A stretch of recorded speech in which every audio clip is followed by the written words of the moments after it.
What did it feel like to live in Britain during the 1960s? Not just the headlines, but the little things. The click of the gas fire on a cold morning, the smell of toast and dripping, the black and white telly humming in the corner as the family gathered round. It was a decade of change, yes, but also one of surprising warmth. Streets were safer, neighbours knew your name, and the milkman still came to your door. Children played outside until dark. Radios crackled with the Beatles and the Kinks, and for the first time in a long while, people began to believe that life could actually get better. In this video, we're stepping back into that world. 15 everyday truths about life in 1960s Britain that show not just how people lived, but how they hoped. From fashion revolutions to fish and chips on a Friday night, this is the Britain many remember and many more wish they'd known. The 60s marked a turning point. After years of rationing and post-war austerity, families began to feel a shift. More comfort, more colour, more ease. Real wages rose nearly 40% between 1950 and 1965. For the first time, working people could afford new furniture, appliances, even a holiday by the sea. You could buy a washing machine, a television, a car, not all at once, but the idea wasn't far-fetched anymore. Supermarkets began to replace the corner shop. Carpeted floors became more common. People didn't just survive, they began to live. It was still modest by today's standards, but the optimism was unmistakable. There was pride in progress, in being able to say, we've come a long way, and for many it truly felt like the best days were just beginning. The 60s didn't just bring new music, they brought a revolution. From the pubs of Liverpool to the clubs of Soho, a wave of sound took over the world. The Beatles, the Rolling Stones, the Who, the Kinks. British bands didn't just top charts, they changed culture. London became the beating heart of the British invasion, exporting youth, swagger and raw electric energy to every corner of the globe.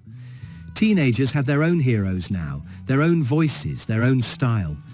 Music wasn't just background, it was identity. And with it came mods on scooters, miniskirts, Carnaby Street fashion, and a feeling that anything was possible. Britain had gone from post-war greyness to leading the global stage, all through guitars, attitude, and a new kind of confidence. In the heart of 1960s London, something bold was happening, not in politics or music, but in fashion. Streets like Carnaby and King's Road became catwalks for the everyday rebel. Designers like Mary Quant introduced miniskirts that shocked one generation and empowered another. Youth wasn't just following trends, it was setting them. Twiggy, with her wide eyes and short hair, became the face of a new kind of beauty, androgynous, modern, untamed. Colour exploded, tights in neon shades, patterns never before seen in public. Fashion stores played rock and roll, and buying clothes became part of the cultural movement, not just a chore. This was swinging London, fast, fearless and unafraid to challenge tradition. Clothes no longer whispered status, they screamed attitude. And for millions of young Brits, what they wore finally matched how they felt. Free, loud and ready for the future. By the early 1960s, televisions had become part of the furniture.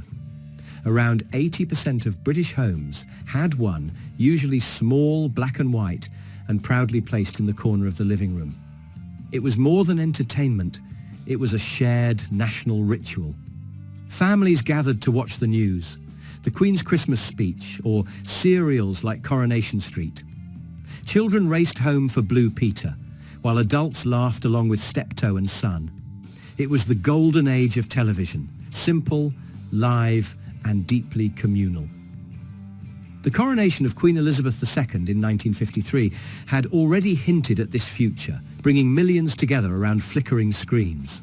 But by the 60s, the telly was king, and for the first time, the country could watch itself evolve in real time. By the 1960s, the NHS had become more than a policy, it was a point of pride.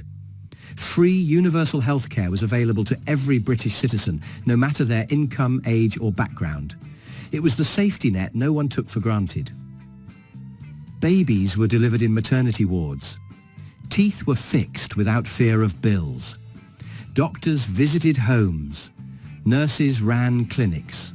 And people trusted the system to be there when it mattered most. In a world still healing from war and rebuilding its identity, the NHS stood quietly in the background, doing something radical, caring equally for everyone. In the 1960s, Britain's youth wasn't just growing up, it was dividing into tribes. On one side, the mods, clean-cut, fashion-forward, zipping through cities on their Vespa scooters in sharp suits and desert boots. On the other, the rockers, leather-clad, motorcycle-riding rebels who worshipped Elvis, speed and raw rock and roll. Their clashes weren't just cultural, they were physical. Famous beach town brawls in Brighton and Margate made headlines, sparking moral panic about the out-of-control youth. But beneath the surface, something else was happening. Young people were claiming identity on their own terms. They weren't copying their parents, they were inventing themselves. Whether it was a mod dancing to The Who in a smoky club, or a rocker tearing down the road on a Triumph, both groups represented something new. British youth with power, with taste, and with something to say, even if they shouted it in different styles. By the 1960s, the sun was setting on the British Empire. One by one, colonies across Africa, Asia, and the Caribbean gained independence. What had once been a global empire, the largest the world had ever seen, was now reshaping itself into something else entirely: the Commonwealth. For many in Britain, this shift was felt more on the radio than in daily life. News bulletins announced new nations, new flags, new leaders. But underneath the headlines was a deeper reckoning, with identity, with legacy, and with Britain's place in the world. No longer the unquestioned power, the country had to learn how to listen, not command. The Commonwealth that emerged wasn't perfect, but it was a step toward cooperation over control, respect over rule. And for a generation coming of age in post-imperial Britain, it marked the beginning of something quieter, humbler, and perhaps more honest. They called it the 60s, but it wasn't just a decade. It was a feeling. A time when Britain felt smaller, closer, more human. When the streets weren't just busier, but friendlier. When the future was uncertain, but still full of promise. We've looked back at 15 parts of everyday life: cold bedrooms, coal fires, scooters roaring through city streets, music that changed the world, and laws that dared to bend. And through it all, one thing stood out: a quiet strength in the way people lived, endured, and hoped. Maybe the houses were colder, the food simpler, the choices fewer, but somehow many remember those days as warmer, not in degrees but in spirit. Was Britain happier then? More united? That's for you to decide.